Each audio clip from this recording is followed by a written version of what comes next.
I didn't raise my voice. I didn't need to. Because in that moment, silence carried more weight than anything they could say. The morning sun stretched across the park, warm and ordinary, as if nothing unusual could happen in a place like this. Kids laughed in the distance, a dog barked near a trail, and leaves rustled softly in a gentle breeze. Marcus Johnson sat on a weathered wooden bench, his posture relaxed, one arm resting along the back, while his eyes stayed locked on his son, Ethan, who was chasing a ball just a few feet away. To anyone passing by, Marcus looked like just another father enjoying a quiet afternoon. But Marcus had learned long ago that appearances could be deceiving. He glanced at his watch, 11:14 a.m., and exhaled slowly. He always noticed details. The spacing between footsteps. The shift in tone when someone approached with suspicion. The way people looked at him just a second too long. Today, that feeling came early. Two figures entered the park path, their pace deliberate, their posture rigid. Officers. Marcus didn't react, not at first. He simply adjusted his position, turning slightly so he could still see Ethan while keeping the approaching presence in his peripheral vision. Officer Daniel Reed stepped forward first, his voice sharp, cutting through the calm air like a blade.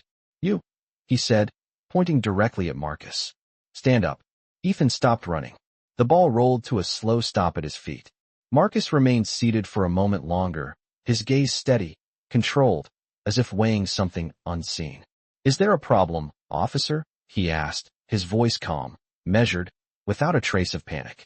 Reed didn't answer directly. Instead, he stepped closer, eyes scanning Marcus with quiet judgment. We've had reports, he said. Suspicious activity. Description matches you. Suspicious. The word hung in the air, heavy and familiar.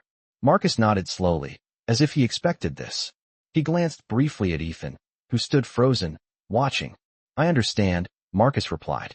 Officer Kyle Barnes circled behind, arms crossed, observing, waiting for any sign of resistance.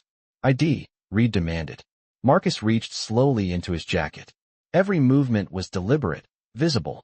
He pulled out his wallet, then paused, not out of hesitation, but out of awareness. The park felt different now. The laughter from earlier had faded. Conversations quieted. People were watching. Marcus opened his wallet and handed over his identification without resistance. Reed took it, scanning the card quickly, his expression unreadable. Marcus Johnson, he muttered. That's you. Marcus didn't respond immediately. Instead, he looked toward Ethan again, his expression softening just slightly. Yes, he said. That's me. Reed's jaw tightened. Step away from the kid, he ordered. Marcus hesitated, not in defiance, but in concern. My son, now. The tone left no room for negotiation. Marcus stood slowly, raising both hands in a non-threatening gesture. He stepped a few feet away, placing himself between the officers and Ethan in a subtle, protective position. Ethan, Marcus said gently, stay where you are. It's okay. But it wasn't. And Marcus knew it. Officer Barnes leaned in, lowering his voice just enough to be heard. You got a problem with authority? Marcus turned his head slightly, meeting Barnes' gaze directly. No, he said calmly. I respect authority. But authority should also respect people. The words lingered. For a brief moment, the park was still. Too still. Then Reed let out a short, dismissive laugh. That's a nice speech, he said. Doesn't change what we're dealing with here. Marcus said nothing. He simply looked at them both, studying their expressions, their posture, their assumptions. And in that quiet moment, something shifted, not in the situation, but in Marcus himself. He exhaled slowly, almost imperceptibly, then reached for his phone. The officers noticed immediately. What are you doing? Reed asked, his tone sharpening. Marcus didn't answer right away. Instead, he unlocked the screen, his thumb steady. Making a call, he said simply. And then, without raising his voice, without urgency, without hesitation, he tapped the screen and placed the call. The park seemed to hold its breath as the phone began to ring. Once, twice, and then a voice answered on the other end. Marcus spoke clearly, his tone calm, but carrying a weight that neither officer understood. This is Johnson, he said. Patch me through to the Pentagon. I need you to understand something important. When a man like Marcus Johnson makes a call, people do not just answer, they react. Back at the park, the phone pressed against his ear felt heavier than it looked, not because of its weight, but because of what it represented. Officer Daniel Reed glanced at Officer Kyle Barnes, a subtle smirk forming as if this were just another moment to dismiss. "You really think that call means something?" Reed muttered under his breath, crossing his arms, his stance relaxed, confident. Marcus did not respond. He simply stood there, eyes focused, listening to the voice on the other end of the line. The world around them seemed to narrow, the background noise of the park fading into a quiet hum. Children continued playing, unaware of the tension unfolding just a few feet away. "This is Marcus Johnson," he repeated calmly into the phone. A brief pause followed. Then, in a tone that was both respectful and precise, he continued, "Confirm identity clearance, Protocol 87. The officers exchanged a look. That phrase meant nothing to them. To Marcus, it meant everything. On the other end of the line, there was a pause, followed by the soft sound of typing, as if someone was verifying something significant. Then came the reply, clear and immediate. "Identity confirmed. Stand by." Reed let out a quiet laugh. "Stand by for what? A friend? A lawyer?" Barnes shook his head slightly, unimpressed. "This is getting ridiculous." Marcus remained silent, his gaze steady, his breathing even. Ethan stood a few feet away, watching his father closely, sensing that something was about to change. The officer's tone grew sharper. "Listen, whatever this is, it is not going to help you. You need to cooperate and step away." But Marcus did not move. Instead, he spoke again into the phone, his voice calm but firm. "Authorization code 147. Initiate confirmation." Another pause. Then, the atmosphere shifted ever so slightly. Not visibly, but noticeably. Reed frowned, glancing around as if trying to understand why the air felt heavier. Barnes shifted his stance, his earlier confidence beginning to fade into something less certain. On the phone, a new voice joined the line. "Confirmed," it said. The word carried weight. "Proceed." Marcus closed his eyes for a brief moment, then opened them again. "Thank you," he said quietly. He lowered the phone just slightly, but did not end the call. Instead, he looked directly at the two officers. His expression had not changed, but something deeper had shifted beneath the surface. "Gentlemen," Marcus said calmly, "you have two options." Reed scoffed. "We are not taking instructions from you." Marcus nodded slightly, as if he had expected that response. "Option 1, he continued, his voice steady. "You allow this situation to de-escalate and review what you have assumed." Barnes narrowed his eyes. "And option 2. Marcus paused, his gaze unwavering. "You continue what you are doing," he said, "and allow the call to proceed." There was a brief silence. The kind of silence that forces people to confront their own decisions. Reed stepped forward slightly, his tone dropping. "You are making a mistake." Marcus did not argue. He simply held the phone a little closer again. "I am not the one making a mistake," he replied quietly. "I am simply making a call." The word lingered in the air. A call. Not a threat. Not an argument. Just a call. And somewhere on the other end of that call, a system had already begun to respond. I want you to picture the moment when silence becomes louder than words, when even the smallest breath carries meaning that no one can ignore. Marcus stood there in the middle of the park, holding the phone steady, his eyes locked on the two officers who now seemed less certain than they had been just moments before. Officer Daniel Reed shifted his weight slightly, his earlier confidence beginning to crack at the edges. Officer Kyle Barnes glanced around, noticing that something had changed, though he could not yet explain what it was. The park was still the same, the sun still warm, the children still playing, but the atmosphere had shifted in a way that could not be ignored. Marcus did not raise his voice. He did not make any sudden movements. He simply spoke again into the phone, his tone calm and deliberate. "Stand by," he said, as if waiting for something already in motion. On the other end of the line, there was a brief pause before a response came through, steady and controlled. "All units are being notified. Confirm your position." Reed frowned. "All units?" he repeated under his breath, turning to Barnes. "What is that supposed to mean?" Barnes did not answer immediately. His attention was no longer fully on Marcus, but on the growing sense that this situation was no longer ordinary. Marcus adjusted his stance slightly, keeping himself positioned between the officers and his son without making it obvious. "Current location," he said into the phone, "Riverside Park, Section B, East Entrance." His voice was precise, measured, as if every word carried weight. Then he added, No escalation required. Those words hung in the air. No escalation required. It was not a command. It was not a request. It was a statement that implied control. Reed stepped forward again, his tone sharper now. You are really going to stand there and act like this means something? He said. You are delaying this situation and making it worse.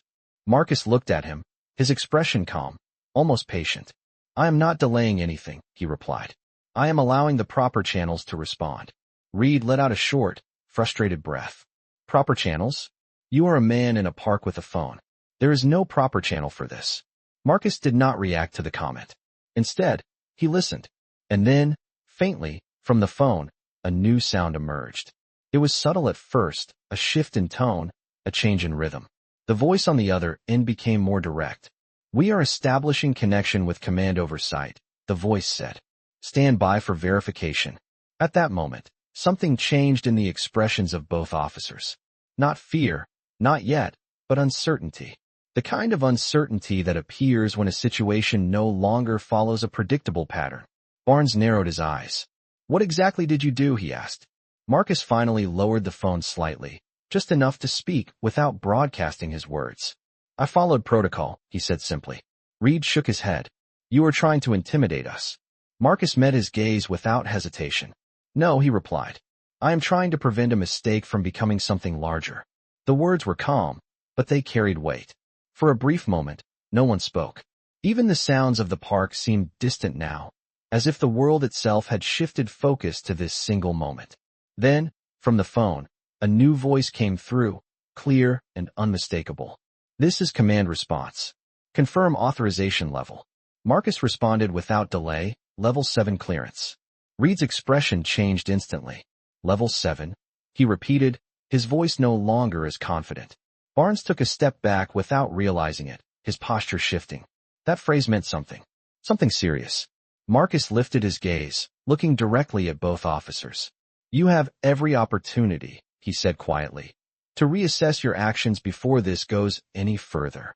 Reed hesitated for just a second, just long enough to reveal doubt. But he quickly recovered, forcing his voice to remain steady. You are bluffing, he said. Marcus did not argue. He simply held the phone steady, waiting. And, somewhere far beyond the park, beyond what either officer could see, a system had already begun moving, quietly, precisely, and without hesitation. I want you to notice the shift that happens when confidence begins to crack, not through noise, but through silence that becomes too heavy to ignore. Marcus stood exactly where he had been, his posture unchanged, his expression steady, but the atmosphere around him had transformed in ways that even the most confident person would begin to feel. Officer Daniel Reed looked down at the phone in Marcus's hand, then back at his face, searching for any sign of hesitation. There was none. Officer Kyle Barnes, however, was no longer as certain. His eyes kept moving, scanning the surroundings, noticing small details he had ignored before. A man nearby had slowed his pace. Another person had turned their head, watching from a distance. Even the air seemed different, as if something unseen was beginning to take shape. Reed forced a small laugh, though it carried less conviction than before. Level 7 clearance, he said, shaking his head. That is a bold claim. Marcus did not respond to the comment. Instead, he raised the phone again slightly, as if acknowledging that the situation was no longer just between the three of them. Proceed, Marcus said into the phone. The word was simple, controlled, final. There was a brief pause on the line. Then, the voice on the other end responded with a tone that had shifted from procedural to authoritative. Acknowledged. Escalation confirmed. The phrase carried weight, not in volume, but in meaning. Reed frowned immediately. Escalation, he repeated. What are you escalating? Marcus looked at him calmly. I am not escalating anything, he replied. I am responding to a situation that you initiated. The words landed quietly, but firmly. Barnes took a small step back, his instincts telling him that something was no longer under their control. Reed, however, was still holding on to his authority, though it was beginning to feel more like a performance than a reality. You think a phone call changes anything? He said, his voice sharper now, trying to regain control of the moment. Marcus met his gaze without hesitation. No, he said. The call does not change anything. It reveals what was already there. For a moment, neither officer spoke. The words seemed to hang in the space between them, challenging assumptions that had been built on certainty. Then, from the phone, another voice came through, deeper, more direct, carrying an unmistakable tone of command. "This is command oversight," the voice said, confirming identity and clearance level. Marcus answered without delay, his voice steady. "Marcus Johnson. Confirmed clearance level 7. There was a brief silence on the line, followed by a series of clicks and faint background sounds, as if multiple systems were aligning at once. Then the response came, precise and immediate. "Confirmed. Authority recognized." Reed froze for just a second. It was subtle, almost invisible, but enough to show that something had changed. Barnes lowered his arms slightly, no longer as rigid as before. Marcus lowered the phone just enough to speak directly to both officers. "You still have time to step back from this," he said quietly. His voice carried no anger, no hostility, only clarity. Reed shook his head, though his confidence was now visibly strained. "You are not in control here," he insisted, though his tone lacked its earlier certainty. Marcus did not argue. He simply held the phone at his side, his eyes steady, his presence calm. "Control," Marcus said softly, "is not something you see. It is something you recognize when it is already in motion." At that moment, both officers felt it, even if they could not fully understand it. Not fear. Not yet. But something closer to doubt. And doubt, once it enters, does not leave easily. From the phone, one final voice came through, clear and unmistakable. "Situation logged. Response units preparing verification." Marcus nodded slightly, almost imperceptibly. The system was no longer waiting. It was already moving. "I want you to understand that real power does not rush. It observes, it calculates, and then it responds at exactly the right moment." Marcus stood in the same position, but now the air around him felt different, not because he had moved, but because everything else had begun to shift. Officer Daniel Reed looked visibly unsettled now, his earlier confidence replaced with a tension he could not fully hide. Officer Kyle Barnes glanced toward his partner, then back at Marcus, as if silently asking whether they had missed something important. Marcus lowered the phone slightly, his thumb still resting near the screen, as if the call was still active and very much alive. "You are overreacting," Reed said, though his voice carried less certainty than before. Marcus looked at him calmly. "I am not reacting at all," he replied. "I am simply remaining where I am supposed to be." Barnes frowned slightly. "What does that mean?" he asked. Marcus did not answer immediately. Instead, he turned his head slightly, listening to the phone once more. Then, in a quiet but clear tone, the voice on the other end spoke again. "Additional verification in progress. Stand by." Reed crossed his arms tighter, trying to hold on to control. "Verification of what?" he said. "This is a park, not a federal operation." Marcus looked at him, his expression steady, almost patient. "That depends on who you believe is in charge," he said. The words were simple, but they carried weight. For a brief moment, Reed hesitated. Just a fraction of a second. But enough to reveal that he was no longer fully confident in his position. Barnes stepped slightly to the side, his attention shifting between Marcus and the surrounding area. More people had started to notice now. A few had taken out their phones. Others stood still, watching quietly, sensing that something unusual was unfolding. Marcus raised the phone again, speaking in a calm and controlled tone. "This is Johnson," he said, confirming situational awareness. There was a pause on the line, then a response, measured and precise. "Situation acknowledged. Tracking initiated." Reed exhaled slowly, his frustration beginning to surface again. "You keep saying these things," he said, "but nothing is happening." Marcus looked directly at him. "That is where you are mistaken," he replied. "Things are already happening. You simply cannot see them yet." At that moment, Marcus paused, listening again. Then, his expression shifted ever so slightly, not in emotion, but in awareness. "Acknowledged," he said into the phone. "Maintain current status." The line remained open. Silence followed, but it was no longer empty. It was filled with expectation. Barnes shifted his weight, clearly uneasy now. "Daniel," he said quietly, "this is not feeling right."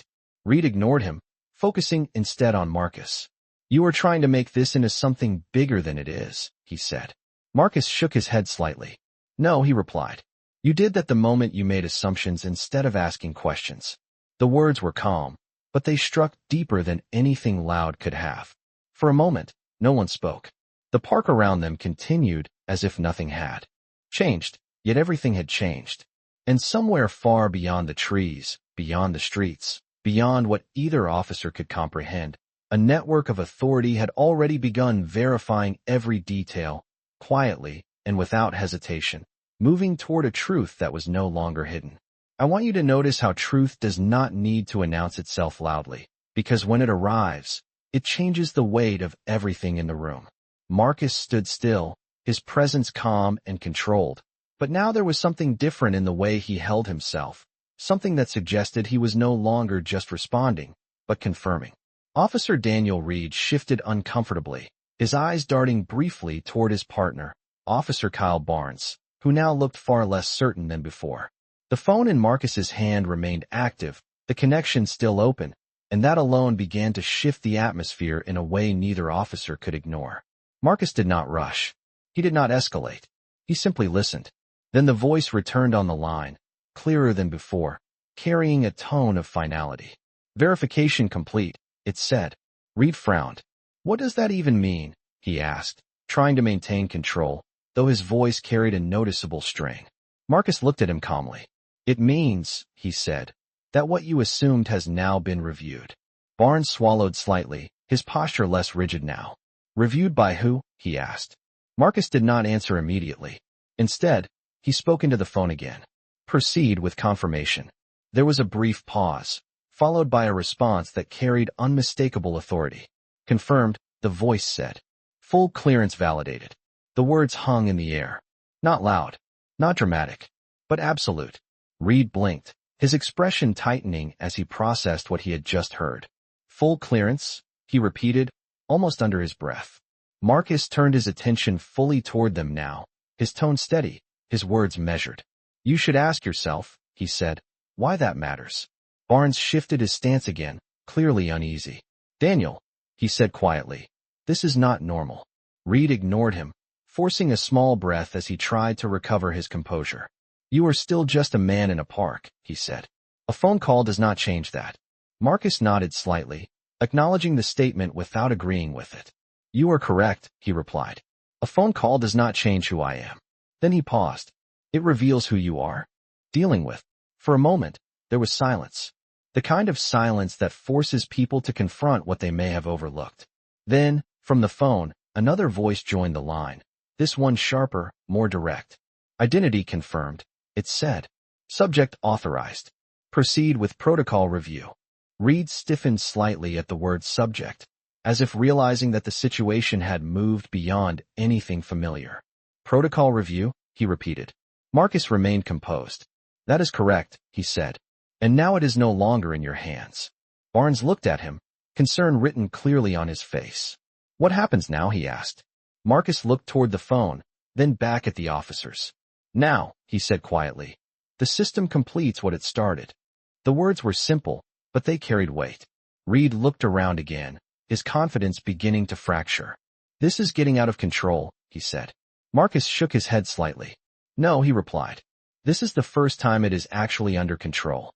And somewhere beyond the park, beyond what either officer could see, a formal review was already in motion, moving forward with precision, confirming every detail, and preparing to respond to what had just been brought into the light. I want you to understand that when truth reaches its final stage, it no longer whispers, it settles, like gravity pulling everything back into place. Marcus stood exactly where he had been, holding the phone at his side now, no longer speaking, no longer needing to. The connection remained active, but the tone in the air had changed completely. Officer Daniel Reed was the first to feel it. His shoulders tightened, his jaw clenched, and for the first time, his eyes showed something that had not been there before, doubt. Officer Kyle Barnes looked around, his breathing slightly uneven, as if trying to understand why the situation no longer felt controlled. Marcus watched them both without expression, his calm presence now carrying a quiet authority that neither man could ignore. Then, from the phone, a new voice entered the line, more structured, more official. "Internal confirmation complete," the voice said. "All credentials have been cross-verified." Reed's head snapped slightly toward the phone. Internal, he repeated. Confidence was beginning to fracture. Nothing is happening, he insisted. It is just a phone call. Marcus finally spoke, his voice calm but precise. It was never just a phone call, he said. It was a verification process. The words landed softly but carried weight. Then, on the phone, another message came through, this one more direct. Command has reviewed the situation, the voice said. Anomalies detected in field behavior. Reed frowned. Anomalies? He repeated. Marcus remained still. Barnes glanced toward Reed, then back at Marcus, his expression now showing concern. What kind of anomalies? Barnes asked. Marcus answered simply. Behavior that does not align with protocol. The phrase hung in the air. Reed let out a short breath, trying to hold on to his position. You are twisting this, he said. We were doing our job. Marcus looked at him directly now, his gaze steady, unshaken. You were executing assumptions, he replied. That is not the same as doing your job. The distinction was clear and uncomfortable. For a brief moment, no one spoke. The park around them continued as before, but everything within that small space had shifted. The reason authority had to be measured at all. I want you to understand that moments of judgment are not always loud or dramatic. Sometimes they arrive quietly, like a door closing with final certainty. Marcus stood in the same place, his posture unchanged, but the atmosphere had shifted completely around him. The phone in his hand was no longer the center of attention, yet it remained a symbol of everything that had just been set in motion. Officer Daniel Reed looked different now, his confidence replaced with something more fragile, something closer to realization. Officer Kyle Barnes stood beside him, no longer firm, no longer certain, his earlier authority reduced to quiet uncertainty. Marcus watched them both, his expression calm, but his presence no longer questioned. Then, from the phone, a final voice entered, slower, more deliberate. Final assessment in progress, it said. All actions are being reviewed and documented. Reed swallowed slightly. Reviewed by who? He asked, though his voice lacked its earlier strength. Marcus did not respond immediately. Instead, he listened, allowing the process to continue. Barnes shifted his stance, his eyes lowering briefly as if he were beginning to understand that this situation had moved beyond what they could influence. You said evaluation, Barnes said quietly, almost to himself. Marcus nodded slightly. That is correct, he replied. Every action is evaluated. That includes mine, and it includes yours. Reed let out a slow breath, his frustration fading into something quieter. We were just doing our job, he said, though even he seemed unsure of the words now. Marcus looked at him directly. You were doing what you believed was your job, he said. There is a difference. The words were calm, but they carried weight. A pause followed. Then the voice on the phone returned, this time more structured, more formal. Preliminary findings indicate procedural inconsistencies, the voice said. Further action pending review completion. Reed looked toward the phone, then back at Marcus. Inconsistencies, he repeated. Marcus remained still. That is how systems begin correction, he said. Barnes frowned slightly. Correction, he echoed. What does that mean for us? Marcus took a moment before answering. He looked at both officers, his gaze steady, his tone even. It means, he said, that accountability will follow process. The words settled heavily. Not as a threat, but as a conclusion. Reed glanced around, noticing the small crowd that had formed at a distance. People were watching now, quietly, carefully. The dynamic had changed. What had started as a routine encounter had become something else entirely. Marcus lowered the phone slightly, no longer needing to press it close to his ear. The system had already been engaged. Stand down. The voice on the phone said clearly. Await formal review outcome. Reed hesitated, then slowly lowered his shoulders, his stance no longer rigid. Personnel, his voice quieter now. This is really happening, he said, more to himself than to anyone else. Barnes said nothing, but his expression confirmed the same realization. The individual from the system opened a small device, confirming details with minimal words, scanning, verifying, and documenting. Preliminary review is complete, they said after a moment. Findings will be submitted for final determination. The words were calm, structured, and final. Reed nodded slightly, absorbing the moment. Barnes did the same. Marcus remained still, not reacting, not celebrating, not resisting. His son looked up at him, and Marcus placed a steady hand on his shoulder. That small gesture carried more meaning than anything else that had been said that day. It was not about authority. It was about grounding. The individual continued speaking. "This case will proceed through formal channels," they said. "All actions will be accounted for." Reed took a slow breath, then looked at Marcus. For a brief moment, there was something different in his expression. Not defiance, not control, something closer to recognition. "We made assumptions," Reed said quietly. Marcus met his gaze. "Yes," he replied simply. Barnes added softly, "And we should not have." There was no resistance in his voice, only acknowledgement. Marcus gave a slight nod. "Acknowledgement is the first step," he said. The arriving personnel finished their process and closed their device. "We are complete for now," they said. "Further updates will follow through official channels." Then they stepped back, preparing to leave as quietly as they had arrived. The moment began to settle, not with resolution in the dramatic sense, but with clarity. Reed and Barnes stood together for a moment longer, then both stepped back slightly, no longer positioned as enforcers, but as individuals who had just been reminded of something essential. Marcus looked out across the park, then back at his son. The lesson had been silent, but it had been understood. The truth had not needed to shout. It had simply needed to be revealed. And as the day continued, the echo of that moment remained, not as a conflict, but as a turning point, where power met truth, and truth remained standing.